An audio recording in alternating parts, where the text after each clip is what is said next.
Bom dia, pessoal. Como é que vocês estão? Eu espero que vocês estejam bem. Boa sexta-feira para vocês. Que Papai do Céu os abençoe. E me diz uma coisa: o que vocês acharam da live do presidente da República? Eu imagino que algumas pessoas estavam esperando algum tipo vídeo gravado dentro da Câmara Secreta que mostrasse eles ali alterando os votos, ou um depoimento de algum ex-funcionário do TSE. Pessoal, isso não existe, isso nós nunca vamos ter.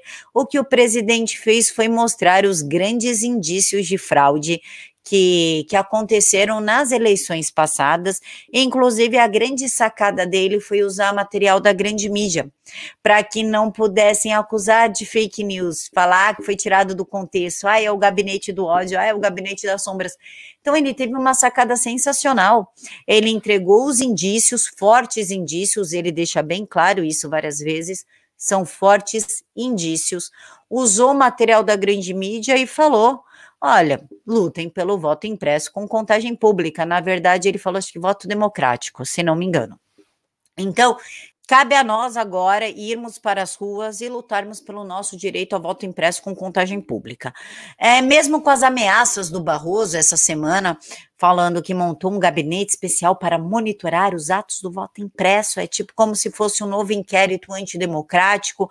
Ok, Barroso, mas a gente ainda vive numa democracia e temos o direito de lutar pelo sistema de voto que nós queremos. E se isso te apavora, é porque você deve mais do que a gente imagina.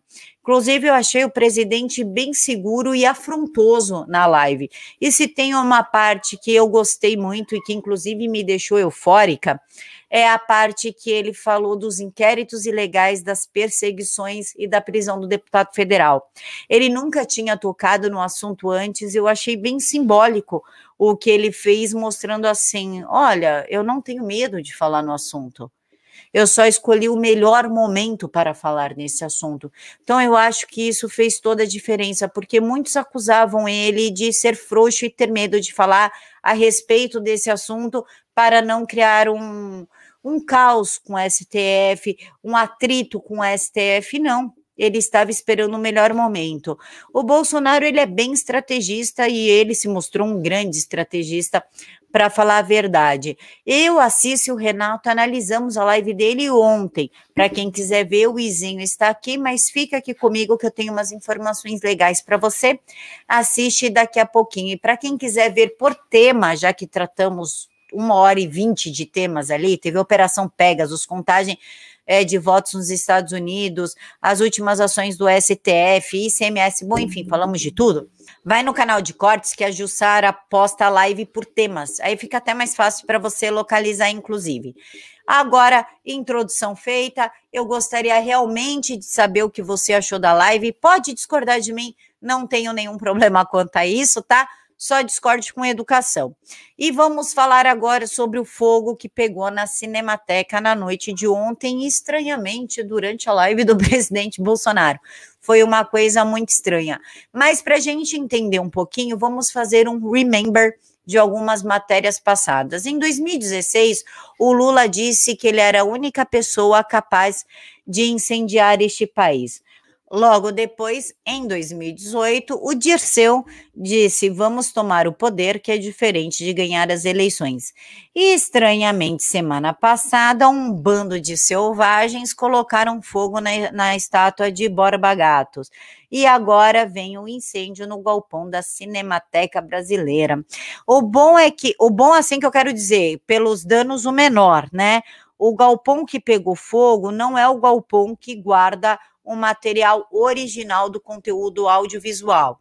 Esse galpão ficam as cópias que eram destinadas à publicidade, tá? Então, o nosso material em si está armazenado. Esse que pegou fogo foram as cópias simplesmente para exibição em veículos de comunicação, cinema, televisão, enfim. O Mário Frias, claro, pediu a perícia. Mário Frias pede perícia para investigar se o incêndio em galpão na Cinemateca foi criminoso. Eu acho que foi, eu vou falar para vocês por quê. A Cinemateca e a Funarte, pelo menos aqui de São Paulo, ficou dominada pelo PSOL por anos. E quando Dante Mantovani entrou, ele começou a afrontar essas pessoas e retirar. Acabou que o Dante acabou caindo, voltou, aí tiraram o Dante de novo. As pessoas que trabalham nesse galpão da Cinemateca falaram que alertaram o secretário que as estruturas estavam sem manutenção. Isso não é culpa do presidente, já que tivemos aí Fernando Henrique, Lula, Dilma e Temer, né, governando o país por tantos anos. Consequentemente, isso não é culpa do presidente, a falta de manutenção já vem dos governos anteriores, em que acabar acontecendo um acidente. Estranhamente, esse acidente acontece no dia da live bomba do presidente, que é por quê? Para que se abafe a live do presidente, para que as pessoas não falem sobre a live e falem sobre o incêndio. A meu ver, isso foi criminoso. Não, Camila, uma pessoa falou com a Folha de São Paulo que poderia sim pegar fogo, que estávamos correndo risco. Gente, vamos pensar um pouquinho em estratégia. Se eu quero causar um acidente, eu não vou e simplesmente causo ele do nada. Antes eu faço um alerta, sei lá, para a Folha. Pensa que eu sou uma esquerdista e que eu trabalho na Funarte. Aí eu aviso, olha, Folha, a eletricidade aqui está sem manutenção, hein? Ó, vai acontecer um acidente, hein? Eu tô sentindo, tô prevendo que vai acontecer um acidente. E esse acidente, 2 meses depois, acontece. Olha só, foi avisado. É só um jogo, tá? Então, a meu ver, isso foi criminoso. E por falar em criminoso, o Supremo Tribunal Federal recebeu uma lapada do Clube Militar. E eu sei o que vocês vão falar para mim. Mais uma nota, Camila? Sim, pessoal, mais uma nota, mas essa nota foi legal. Se vai causar efeito ou não, eu não sei. Mas a questão é que foi uma nota afrontosa e eu estou gostando desta pegada afrontosa.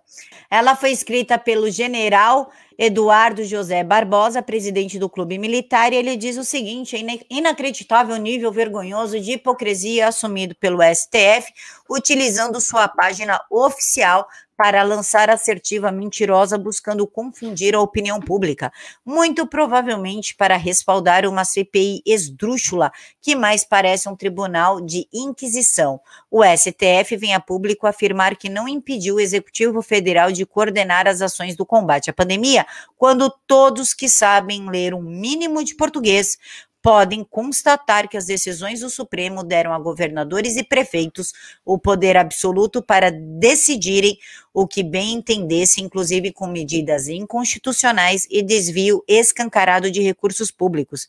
Isso, com certeza, contribuiu para piorar as consequências nefastas da pandemia, em muito lembrando governos passados, rechaçados pela população em 2018, mas ainda protegidos por ministros escolhidos exatamente por esses corruptos que permanecem impunes.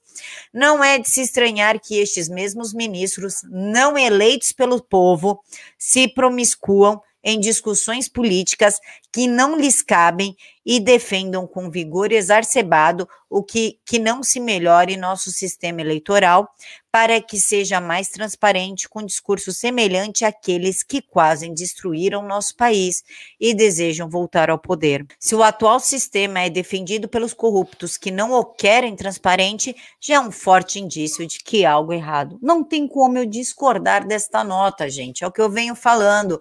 Eles estão tão desesperados com essa história do voto impresso que cada hora mais eles assinam uma notinha de culpa. Deixa a população ter o voto impresso. Quem não deve não teme, não é mesmo? E vocês lembram que no vídeo de ontem de manhã eu falei para vocês que o Biden estava falando que cyberataques podem levar a uma guerra real e com grande potência, já que a China e a Rússia se juntaram, estão fazendo ameaças crescentes aos Estados Unidos? Pois é. A Rússia e a China realizarão exércitos militares conjuntos no próximo mês. Manobras envolverão 10 mil soldados, além de aeronaves e artilharia. Vocês já viram os soldados da Rússia? Os caras parecem um ciborgue. Os chineses também são fortemente armados. Já o Biden permite tudo dentro do exército dos Estados Unidos atualmente. Pode entrar trans, pode entrar o que quiser. Se o Biden não começar a se ligar e transformar os soldados norte-americanos em ciborgues, igual os russos, eu temo pelo nosso futuro. Deixem aqui para mim nos comentários o que vocês acham de tudo isso. Cyberataque, cyberpandemia, Rússia e China, ameaçando os Estados Unidos e o Brasil, tipo, bem no meio, assim, tipo, oi? Carta do Clube Militar, fogo na Cinemateca, a live do presidente. Contem aqui para mim, abram seus corações para mim. Mega beijo no coração de todos. Encontro vocês ao meio-dia com alguma notícia totalmente indigesta. Beijo, beijo, beijo e até daqui a pouco.